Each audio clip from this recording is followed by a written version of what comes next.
So ആദ്യം തന്നെ നമുക്ക് എന്താണ് ഈ ഗ്രാറ്റിറ്റ്യൂഡ് എന്നുള്ള കാര്യം നോക്കാം. സിമ്പിൾ എക്സാമ്പിൾ പറഞ്ഞുതരാം. നിങ്ങളുടെ ആഗ്രഹം എന്ന് വെച്ചാൽ ഫൈനാൻഷ്യലി ഇൻഡിപെൻഡന്റ് ആവണമെന്നാണ്.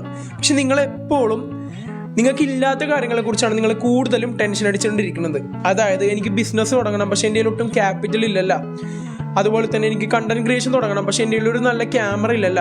അങ്ങനത്തെ എക്സാമ്പിൾസ് ഒക്കെ പറയൂലേ. അതായത് നമ്മുടെ ഇല്ലാത്ത സാധനങ്ങളെ കുറിച്ച് നമ്മൾ എപ്പോഴും വറീഡ് ആയിക്കൊണ്ടിരിക്കും. ഉള്ളതിന്റെ വില നമ്മൾ ഒട്ടും അറിയൂല.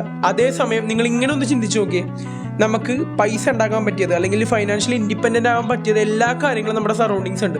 നമ്മുടെ കയ്യിൽ നല്ലൊരു ഫോൺ ഉണ്ടെന്നുണ്ടെങ്കിൽ അതിൽ തന്നെ നമുക്ക് ബിസിനസ് ചെയ്യാൻ പറ്റും. ഈവൻ അതിൽ തന്നെ നമുക്ക് കണ്ടന്റ് ക്രിയേറ്റ് ചെയ്യാനും പറ്റും. നമുക്ക് പൈസ ഉണ്ടാക്കാനാണെങ്കിൽ നമുക്ക് സമയമുണ്ട്. നമുക്ക് നമ്മുടെ ഡ്രീംസിലേക്ക് എത്താൻ, നമുക്ക് സർവൈവ് ചെയ്യാൻ വേണ്ടി നമുക്ക് ഫുഡ് ഡെയിലി കിട്ടുന്നുണ്ട്. ഇതൊക്കെ സത്യം പറഞ്ഞ ബ്ലെസ്സിങ്സ് ആണ്. ഇതിനെക്കുറിച്ചൊന്നും അറിയാണ്ടാണ് ആൾക്കാർ ഒട്ടും ഇല്ലാത്ത കാര്യങ്ങൾ അതിനെക്കുറിച്ച് എപ്പോഴും ഇങ്ങനെ വെറീഡ് ആയിക്കൊണ്ടിരിക്കും, അല്ലെങ്കിൽ അതിനെക്കുറിച്ച് വെറീഡ് ആയിട്ട് സമയം ഇങ്ങനെ കളഞ്ഞുകൊണ്ടിരിക്കും. ആക്ച്വലി ഗ്രേറ്റ്ഫുൾ അർത്ഥം എന്ന് വെച്ചാൽ നമ്മുടെ ഉള്ള റിസോഴ്സസ് അതറിയുക, അതിന് താങ്ക്ഫുൾ ആകുക, അത് വെച്ചിട്ട് എന്ത് ചെയ്യുക, നമുക്ക് ഇഷ്ടമുള്ള കാര്യങ്ങൾ ബിൽഡ് ചെയ്യുക.